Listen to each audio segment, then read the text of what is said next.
Well, hello everybody. I'm Dr. Glenn Harrison, and welcome to this week's segment of Answering Your Why. This is where we take some of the most common health-related questions that I see every day and answer them. So the question today is, Dr. Harrison, why are people getting sicker? This is a big question, but I do have an answer, and it's a big answer, so bear with me.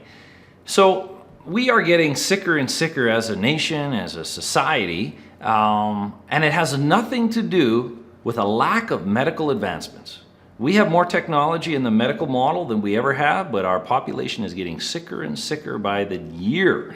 Not even by the generation, but by the year. We are seeing higher rates of obesity, heart disease, cancer, autoimmunity, disorders that we don't understand, arthritis and arthritic conditions.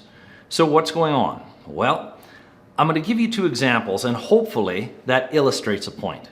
So it's really our environment, our lifestyle, but here's a couple examples. Imagine you have, or maybe you do have, a fish in a fish tank or an aquarium, and you have it at home. What does the fish need? Well, what we do for that fish, and I don't have a fish, but I do know this, we're trying to mimic what it needs in a natural setting, right? If it was out in the wild, hopefully, and we would need clean water. That's why we change the water in our tank. If we don't, the fish starts to decline. So we need proper water, clean water. It needs a certain amount of food at a certain time, and it needs the proper food. And then, of course, it needs the proper size tank. I do know some fish, if the tank is too small, the fish doesn't thrive, it doesn't grow. It doesn't grow at all.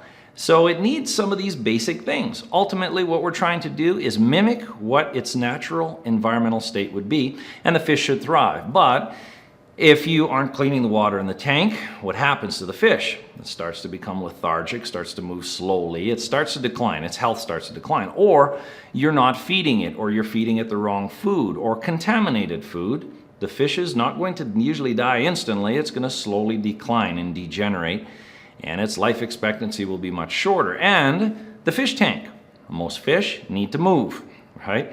Or all fish need to move some. So if the fish tank is too small and that fish can't move like it should in its natural environment, naturally that fish will decline. So any of those environmental inputs and lifestyle inputs that we can manually manipulate in a fish tank with that fish will harm the fish. The same thing, an isolated environment, if we look at a greenhouse. Now, I'm not a planter by nature or gardener by no means, but I do know some things. I do know what a plant needs. At least some of what a plant needs. The plants in the greenhouse need the right sunlight. Everything's controlled in a greenhouse, or it should be. The sunlight, the temperature, the watering, the soil. Right, the basics. And the plants should thrive. But if we start manipulating that and removing it from its natural state, where its natural environmental state that allows it to thrive, and we start to make some changes, the plants start wilting. For example, we change the temperature. If we have to thermoregulate our greenhouse, the temperature, too cold, too hot, the plant will start failing. Or the plant gets 50% of the sunlight, we close up the greenhouse and give it 50% of the sunlight for what it needs for its natural state. The plant will start failing and start wilting. And if we contaminate the water with chlorine and all sorts of different things, the plant won't thrive, or the soil's contaminated, the plant won't thrive. So if we change any of those environmental inputs into the plant or into the fish, they all fail. Well, it's just like humans. Humans, we live in a somewhat of an isolated environment. Our worlds, our communities, our homes, our living spaces. And we are so far from where humans are naturally supposed to be, how humans lived once upon a time, the natural state. The natural state is an abnormal state or a crazy state. It's really what we need to thrive, and we've gone so far from there. For example, our water. Our water has changed. We add chlorine and fluoride for certain reasons, but our natural water should be coming from a stream that runs over rocks where we actually consume the water and get the mineral. We've removed all of that with our modern strategies.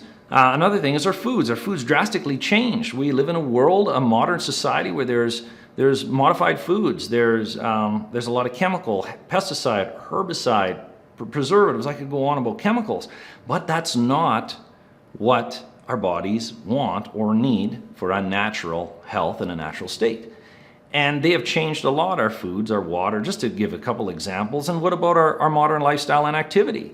Well, humans are supposed to be running and chasing their food down and picking their food and all of that. We're supposed to always be moving. But we live in a world of cars and automobiles and desk jobs, and we have to intentionally get some physical activity to try to mimic what humans did naturally. So that's where the problem lies, is humans are not doing what they once did when humans thrived. And it has nothing at all, our level of sickness, to do with modern, with a lack of medical technology or a lack of any of that, advancements in medicine. But it has everything to do with our lack of lifestyle, of what humans need to be healthy and to thrive. So that's just a small piece. And the problem with lifestyle is we have to intentionally do it now. We can't just grab whatever's off the shelf. We can't just eat anything that's in our environment. We can't do any of that. And we have to intentionally do these things, because if we don't, we are so far from what a human should be doing to thrive that we fail. And that's where we get these chronic illnesses.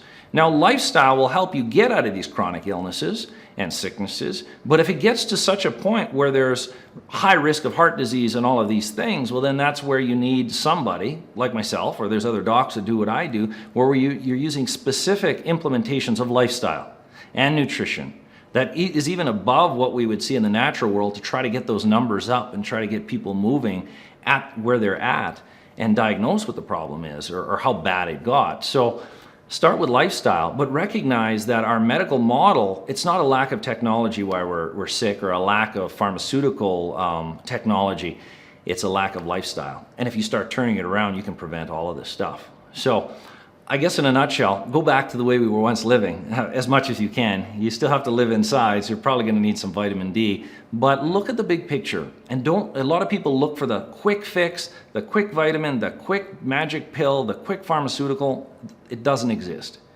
It doesn't reverse lifestyle. It's designed for emergency care, infections and traumas, and it does very good in that, but not lifestyle. So I hope I broaden your spectrum or understanding of lifestyle, and I hope those couple analogies helped.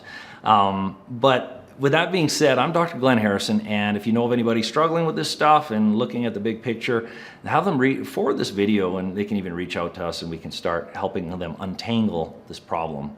So I look forward to you next day, where we'll answer a why to another health-related question. Have a great day.